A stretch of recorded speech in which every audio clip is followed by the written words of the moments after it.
Indian middle class एक ऐसी class which consumes like West, votes tilting towards the right, and moralizes like a village patriarch. This class is class which exists between malls and temples, constantly negotiating their life between aspirations and anxieties. वो mall indicate करता है उनकी aspiration और वो temple indicate करता है उनकी anxiety. जब भी कभी ऐसे लोग दिखे या ऐसे ग्रुप्स दिखें तो समझ लेना that is Indian middle class. नमस्कार, मेरा नाम है Karam Yogi Diwakar Bothra and in today's session the session is all about Indian middle class. एक ऐसी क्लास जो मानी जाती है which would ensure that the arrival of India in 21st century, announce its arrival, mature its arrival. एक ऐसी क्लास जिनके ऊपर काफी विश्वास है आपको, मुझे, लोगों को, कि शायद ज़्यादा बेहतर करेंगे हमारे देश का स्टेटस स्ट्रेचर. एक ऐसी क्लास जो शायद बैकबोन बनी हुई है इंडियन इकोनॉमिक ग्रोथ की, इंडियन इंटेलेक्चुअल कैपेसिटीज़ की. है क्या ये क्लास? क्या कैरेक्टरिस्टिक्स होते हैं इस क्लास के? कितने टाइप की मिडिल क्लासेस मिल सकती है? कितने ग्रुप में ये डिवाइडेड है? क्या सब क्लासेस है इसमें? क्या इसको क्लास बोलना सही रहेगा? आज डिस्कस करेंगे इस छोटे से सेशन के अंदर. सबसे पहले अगर पूछा जाए कि what exactly is the meaning of middle class, the concept of middle class it lacks any serious definitions because different basis के ऊपर मिडिल क्लासेस को पढ़ा गया है. इसका जो सिंपलिस्टिक अंडरस्टैंडिंग है, it is the class which exist between upper and lower classes. तो एक मिडिल क्लास वो ट्रेन के डब्बे की बीच वाली सीट है जिनका एग्जिस्टेंस डिपेंड करता है ऊपर वाले और नीचे वाले के रिक्वायरमेंट पे. तो अगर नीचे वाले को बैठना है तो मिडिल क्लास वाले को भी बैठना पड़ेगा, और ऊपर वाले को बैठना है तो मिडिल क्लास वाले को भी बैठना पड़ेगा. अगर नीचे वाले को सोना है तो मिडिल क्लास वाले को भी अपनी सीट खोल के सोना पड़ेगा. कैसे आइडेंटिफाई किया जाता है मिडिल क्लास? ये सुनने में तो चीजें अच्छी लगती है, any class which exist between them. अब एक तरीका होता है इन दोनों क्लास को डिफाइन कर दो, तो इन दोनों क्लास के अंदर जो नहीं आता वो मिडिल क्लास है. But yet there are many theoretical basis upon which the middle classes have been classified in varieties of countries and has helped us in truly identifying who exactly the middle class is and how exactly the middle class actually exist. देखते हैं क्या क्या तरीके रहे middle class को identify करने के. Middle class को एक तरीका जिसके बेसिस पे आइडेंटिफाई किया गया वो है एब्सोल्यूट नंबर के अंदर.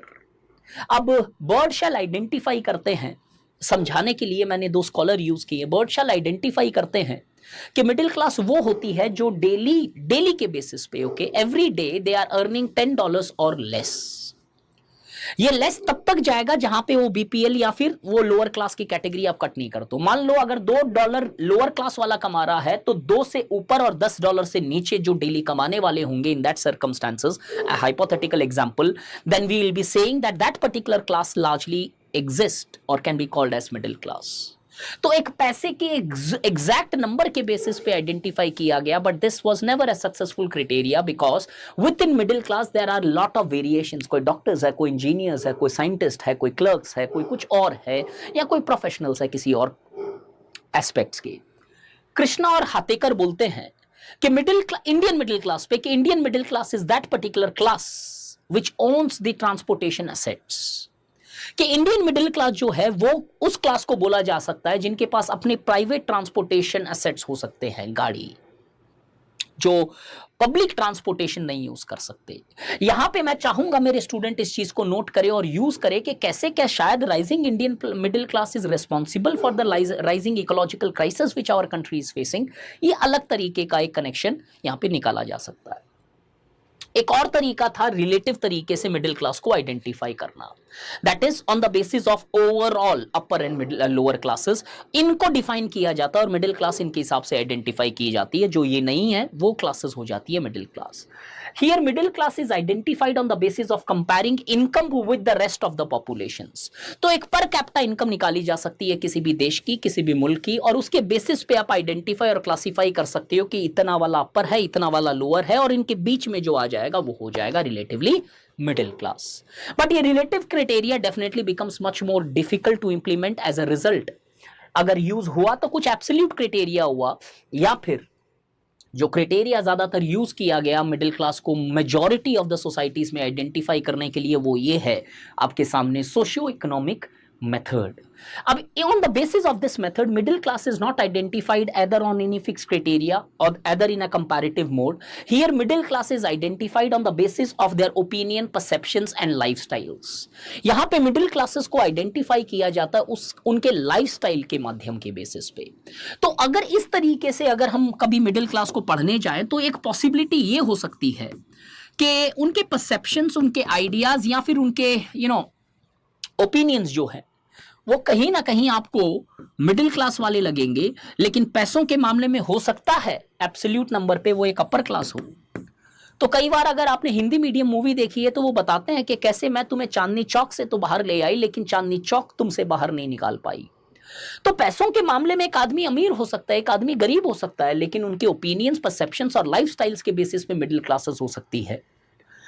यहां पे आपके बिहेवियर के बेसिस पे आइडेंटिफाई किया जाता मिडिल क्लास हो कि नहीं। सब आप किस टाइप के बिहेवियर की बात कर रहे हैं, कौन से परसेप्शंस और ओपिनियंस की बात कर रहे हैं। ये है कुछ ओपिनियंस और परसेप्शंस अगर एग्जिस्ट करते हैं तो आप मिडिल क्लास हो। जैसे कंफर्ट और कन्वीनियंस पे फोकस्ड होती है मिडिल क्लास। मिडिल क्लास वो क्लास होती है जो अपने कंफर्ट को ज्यादा इंपॉर्टेंस देती है, जो आपके कन्वीनियंस के बेसिस पे अपने कन्वीनियंस को ज्यादा इंश्योर करना चाहती है। मिडिल क्लास वो होती है जो हमेशा स्पेशलाइज्ड होना चाहती है किसी भी प्रोफेशन में, किसी भी स्किल्स के अंदर। स्पेशलाइजेशन के लेवल तक का फोकस होता है उनका कि ये करना है या बनना है। सैलरीड क्लास होती है ये, कि ज्यादातर मिडिल क्लास का फोकस होता है कि एक सैलरीड जॉब मिल जाए, and that is ultimately that dream job वाला जो कॉन्सेप्ट है कि एक टेक्निकली बहुत लोगों का तो सिर्फ यही ड्रीम है कि जॉब मिल जाए। रिस्क अवर्स, मिडिल क्लास के बिहेवियर में हमेशा एक चीज देखी गई कि वो रिस्क अवर्स होते हैं। वो अननेसेसरी किसी चीज का रिस्क नहीं लेते हैं। अरे छोड़ना, अपने काम से काम रख, किसी के फटे में क्यों टांग अड़ानी है, किसी के इंटरफेरेंस क्यों करना है। They always are risk averse, they are not risk takers in the societies. Under capitalized, middle class हमेशा अंडर फंडेड होती है यहाँ पे, कि हमेशा एक मान सकते हो अगर आपको ऐसा इंसान दिख रहा है जिनका पूरा का पूरा लाइफ जो है ईएमआई पे चल रहा है, तो समझ लेना कि साहब वो मिडिल क्लास है, चाहे किसी भी क्लास में बिलोंग करे, बट उनका बिहेवियर मिडिल क्लास वाला होता है। Averse to physical labour, middle class वो है जो फिजिकल लेबर नहीं करना चाहती। वो ड्राइवर रखते हैं, वो डोमेस्टिक सर्वेंट रखते हैं, क्योंकि कोई भी फिजिकल टास्क या फिजिकल लेबरिंग वाला काम जो है, चाहे वो घर के बर्तन साफ करना हो या झाड़ू पोंछा करना हो, they are the one who are averse to that. They really don't want to do it by themselves because they consider it as a waste of time. These are some of the criteria upon which one can help us. These criteria can help us in identifying role of middle class. Middle class अगर किसी समाज में होती है तो किस तरीके का वो समाज दिखता है, और क्या ये मिडिल क्लास उस समाज के लिए कंट्रीब्यूट कर सकती है। अब the role of middle class has been both positives and negatives. In the initial phase when the British Empire, British rule came, it was the middle classes who helped the British to establish themselves, as they had a faith that modernization of India would take place. But over a period of time, it was the very middle class who initiated social reforms and who largely spearheaded the movement against the British. Although during that time, caste and class was intertwined with each other. अगर आज की स्थिति देखें तो middle classes के role 3 पहलुओं में divide किए जा सकते हैं। पहला, इनका एक पॉलिटिकल रोल होता है। एरिस्टोटल का यह कहना था कि अपर क्लास जो होती है वो रूल को कभी फॉलो नहीं करती, क्योंकि वो रूल को बाईपास कर सकती है, मॉडिफाई कर सकती है। जेब में पैसा है साहब, and you know it well, money is like Dettol, it solves 99.99% of your problems. वो 0.1% जो बच भी जाते हैं उनका मायना नहीं रह जाता है।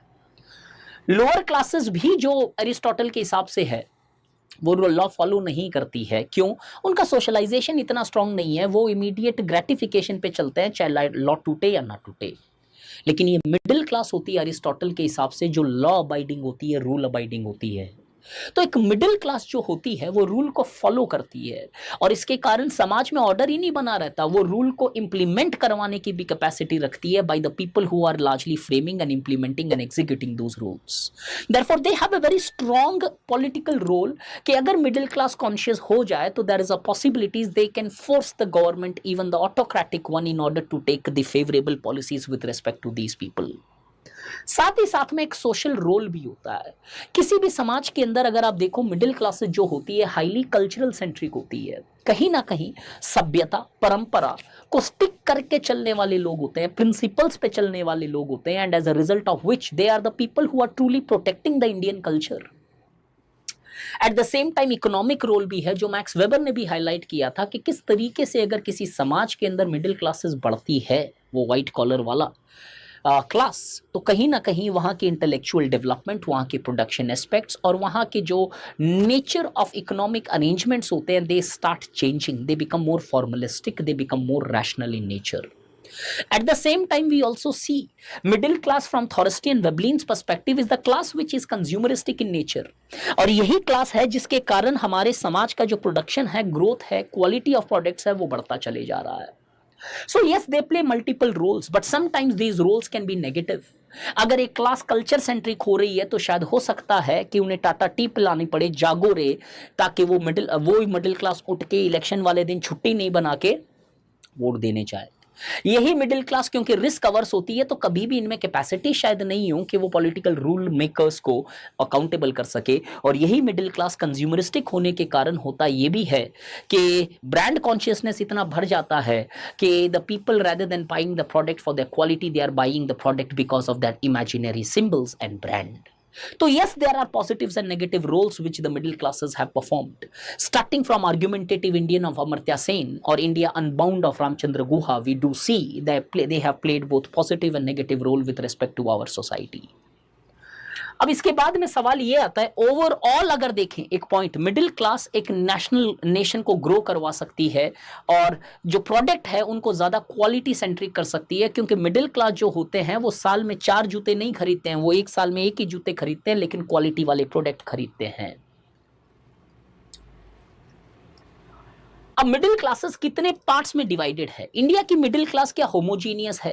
क्या सारे एक कैटेगराइज में आ सकते हैं? रियलिटी में देखें तो ये मिडिल क्लास, अपर मिडिल और लोअर 3 मेजर क्लासेस होती है, लेकिन ये मिडिल क्लास होमोजीनियस नहीं है. ये मिडिल क्लास भी बहुत सारे पार्ट्स में सब डिवाइडेड है. मैंने यहां पे लिखा हुआ है कि मिडिल क्लास कितने पहलुओं में, कितने ग्रुप्स में, सब ग्रुप्स में डिवाइड हो सकती है और एक दूसरे से काफी अलग होते हैं ये. I want my students to make a note of it so that they can use this content in Indian society, GS paper 3, ethics, or maybe very importantly for disciplines like that of sociology. New middle class, जो एक नई middle class आ रही है, पहले middle class नहीं थी, अब entry करते हैं मिडिल क्लास में. ये वो होते हैं जिनके कंजप्शन पैटर्न्स बदल रहे होते हैं. तो कभी किसी के कंजप्शन पैटर्न्स, नहीं यार आजकल हमने वो खाना छोड़ दिया, आजकल हम यही चीज खाते हैं, नहीं अब तो मैं ग्रीन टी पीता हूं, नॉर्मल चाय नहीं पीता हूं. कंजप्शन पैटर्न्स, ये वो क्लास है जो आइडेंटिफाई किए जाएंगे on the basis of their consumption patterns. इस क्लास को बोला जाता है new middle class. Comfortable middle class, stable होता है इनका सोशियो इकोनॉमिक स्टेटस, एक सिक्योर्ड जॉब होता है, स्टेबिलिटी रखने वाला, और साथ ही साथ में मॉडरेट टू हाई इनकम तक पहुंचते हैं. ये मॉडरेट से हाई इनकम तक रहेगा, लेस इनकम नहीं, मॉडरेट रहेगी, लेकिन हाई इनकम के आसपास आने के बाद में they get converted into upper middle class. Upper middle class वो है जिनकी फाइनेंशियल स्टेबिलिटी है when compare to socio economic, के साथ साथ फाइनेंशियल स्टेबिलिटी भी है और पैसा हाई कमाते हैं व्हेन कंपेयर टू देम. और सबसे चरम पे आता है एफ्लुएंट मिडिल क्लासेस. ये वो मिडिल क्लासेस है जिनकी ना सिर्फ फाइनेंशियल स्टेबिलिटी है, सोशियो इकोनॉमिक स्टेबिलिटी है, ना कि सिर्फ हाई इनकम है, साथ ही साथ में इनके पास बहुत अच्छे से सेविंग और इन्वेस्टमेंट भी होते हैं. सिर्फ इनकम ही ज्यादा नहीं है, इनकी सेविंग भी बहुत मिलेगी, इनके इन्वेस्टमेंट्स भी अच्छे खासे किए हुए मिलेंगे, और साथ ही साथ में अपने वेल्थ ग्रोइंग अपॉर्चुनिटीज के they would also have wealth growing opportunities जो शायद बाकियों के पास उस लेवल पे, उस डिग्रीज में नहीं आए, उस डेप्थ में नहीं आए. मिडिल क्लास तो these were the aspects which I wanted to discuss with you, जहां पे हमने देखा कितने टाइप्स की मिडिल क्लास है, रोल क्या होता है मिडिल क्लास का, कैरेक्टरिस्टिक्स क्या होता है, इनको आइडेंटिफाई करने के एब्सोल्यूट रिलेटिव और सोशियो इकोनॉमिक क्राइटेरियाज क्या रहे. अब एक छोटी सी डिबेट जो मैं जस्ट एक कंटेंट गिविंग एक्सरसाइज के जैसे ऐड करना चाहता हूं कि मिडिल क्लास और एजुकेशन का एक बहुत ही डायरेक्ट रिलेशनशिप होता है. Middle class is very much centric on education, they always focus on largely, they मतलब दो रोटी कम खा लेंगे लेकिन शिक्षा पे 2 रुपए ज्यादा इन्वेस्ट करेंगे ये क्लासेस वाले लोग. अब सवाल आता है ये तो बढ़िया है, यस डेफिनेटली बढ़िया है, लेकिन मिडिल क्लास को जब एजुकेशन के साथ देखा जाता है तो कुछ चीजें ध्यान में रखनी चाहिए। पहला, हाई वैल्यू अटैच करते हैं, अच्छी बात है क्योंकि ज्यादा क्लास होगा ज्यादा एजुकेटेड रहेंगे ये लोग, लेकिन आगे वाले 2 पॉइंट है जो कुछ क्वेश्चन मार्क्स रेज करते हैं। पहला, गोल ऑफ एजुकेशन क्या है? मिडिल क्लास वालों के लिए शिक्षा का गोल होता है mobility. There goal is not ethics, values, etc. Most of the middle classes actually get educated not in order to improve their wisdoms, but most of the middle classes largely educate their sons and daughters, their children, in order to largely make them capable to get a salaried job or establish their economic well-being and making them capable to have upward mobility in the class hierarchies. इनका गोल materialistic होता है education से related. तो एक सवाल पैदा होता है कि अगर किसी समाज में मिडिल क्लास बढ़ रही है, शिक्षा का भी प्रचलन बढ़ेगा। अब देख रहे हो इतने mushrooming IITs, NITs, engineering and medical colleges हुए। क्यों हुआ? क्योंकि जैसे जैसे ये ग्रो किया, डिमांड बढ़ी, तो एजुकेशन इंस्टीट्यूशंस बढ़ी। लेकिन इसी एजुकेशन के बढ़ने के बावजूद भी बहुत सारे जो हमारे ट्रेडिशनल एस्पेक्ट्स है, ऑर्थोडॉक्स एस्पेक्ट्स है, वो कहीं ना कहीं फॉलो हो रहे हैं। डाउरी आज भी है, क्राइम हो रहे हैं, डिफरेंट टाइप्स ऑफ मोरालिटी और एथिकल कंसर्न्स आ रहे हैं आपके पास। एक सवाल खड़ा होता है कि यार एजुकेटेड होने के बावजूद भी ऐसा क्यों हो रहा है? ये इसलिए हो रहा है क्योंकि this class which is actually getting educated, they are getting educated in order to improve their economic positions. Their goal is not largely to improve the ethical viability of particular value systems in any society. तो आगे से कभी भी ये सवाल आए कि इतने पढ़े लिखे लोग ऐसे क्यों हैं, बिकॉज पढ़ाई लिखाई है उनके पास, लेकिन वो पढ़ाई लिखाई की गई किसी और पर्पस के लिए है। नेक्स्ट, क्या टाइप की एजुकेशन रखते हैं ये लोग, के प्रिफर करते हैं? क्योंकि इनका गोल एजुकेशन से ज्यादातर मोबिलिटी का होता है, तो ज्यादातर ये वो एजुकेशन प्रिफर करते हैं जिसे आप स्टेम साइंसेस बोलते हो, जो आप, और अगर सिंपल तरीके से बोलूं, स्टेम साइंसेस होना भी जरूरी नहीं है, वो एजुकेशन जो आपको जॉब के लायक बनाए। तो आप देखोगे बहुत कम मिडिल क्लासेस हैं, ज्यादातर मिडिल क्लासेस डॉक्टर्स और इंजीनियर्स बनाना चाहते हैं अपने बच्चों को। कोई मिडिल क्लास वाला ये नहीं बोल रहा है कि साहब आप ये जाके ये बन लो। एक रीसेंट ट्रेंड जो राइज कर रही है कि इंडियन मिडिल क्लासेस अपने बच्चों को इन्फ्लुएंसर और वाईटी के ऊपर भी एग्रेसिवली प्रीच करते हैं। वो एक बाबा बने हैं ना, एक हमारे छोटे संत, किस तरीके से पेरेंट्स आज बच्चों को उस डायरेक्शन में दे रहे हैं। क्यों? प्रूव करता है कि साहब शिक्षा से मतलब नहीं है, उन्हें पैसों से या मोबिलिटी से मतलब है। तो एक जो इंट्रिंसिक रिलेशनशिप है मिडिल क्लास और एजुकेशन के बीच में, पहले एक मिसकंसेप्शन बन गया था कि मिडिल क्लास ज्यादा डेमोक्रेटिक होती है, ज्यादा कहीं ना कहीं बेहतर होगा वाइब्रेंसी डेमोक्रेसी का अगर मिडिल क्लासेस ज्यादा है तो। लेकिन आज समझ में आता है कि मिडिल क्लास शिक्षित तो है, लेकिन वाइज नहीं है, क्योंकि उनका गोल वैल्यू नहीं मटेरियल है। देयरफॉर क्या टाइप की एजुकेशन, क्या गोल है इनका एजुकेशन, ये दोनों बहुत स्ट्रांगली एक मिडिल क्लास का रोल जो है लिमिट कर देते हैं with respect to the changes in societies. They become more rightist and status quest.